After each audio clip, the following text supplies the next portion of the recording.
అందుకు పేదలందరూ కూడా ఆయనకి మద్దతు ఇచ్చారు. మరి ఇప్పుడు 9 నెలలు అయింది. మనం నవంబర్లో ఈ ఉద్యమాన్ని ప్రారంభించాం. నవంబర్, డిసెంబర్, జనవరి, ఫిబ్రవరి, మార్చ్ 5 మాసాలు అయింది.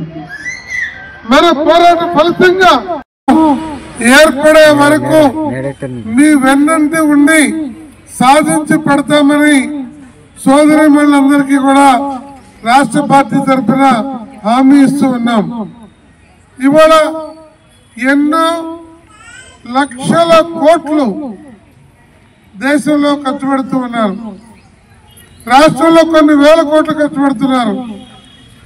ప్రతి సంవత్సరం సంక్షేమం పేరుతో బడ్జెట్ లో పెద్ద మార్పులు రావటం లేదు.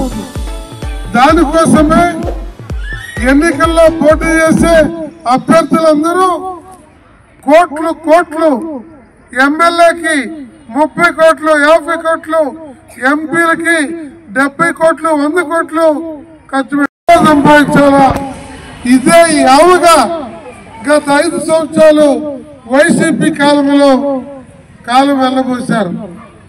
32 లక్షల మందికి ఇళ్ల స్థలాలు ఇస్తున్నామని, ఇళ్లు కట్టిస్తామని, అందులో సెంటున్నర పెట్టి 1,80,000తో బ్రహ్మాండంగా నివాసయోగ్యమైన ఇల్లు కట్టుకోండి అని చెప్పి ఆనాడు జగన్మోహన్ రెడ్డి గారు చెప్పాడు.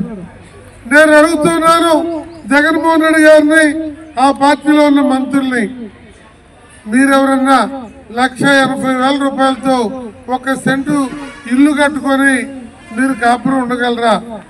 మీ అమ్మ ఉంటుందా? మీ అత్త? సామాజికంగా వారిని పైకి తీసుకురావాల్సిన బాధ్యత మనదైనప్పుడు ఇలా చేయటం సరైనది కాదని, కనీసం వెనక 5 సెంట్లు ఇళ్ల స్థలం కావాలని 1968 నుండి మేము ఉద్యమాలు చేస్తాం. అలా కాదు నిజంగానే మీరు సిస్టమేటిక్ గవర్నమెంట్ ఏం చెప్తుందంటే ఇచ్చిన తర్వాత ఎక్కడెక్కడ సచివాలయాలు అదన్నీ ఇవ్వలేదు.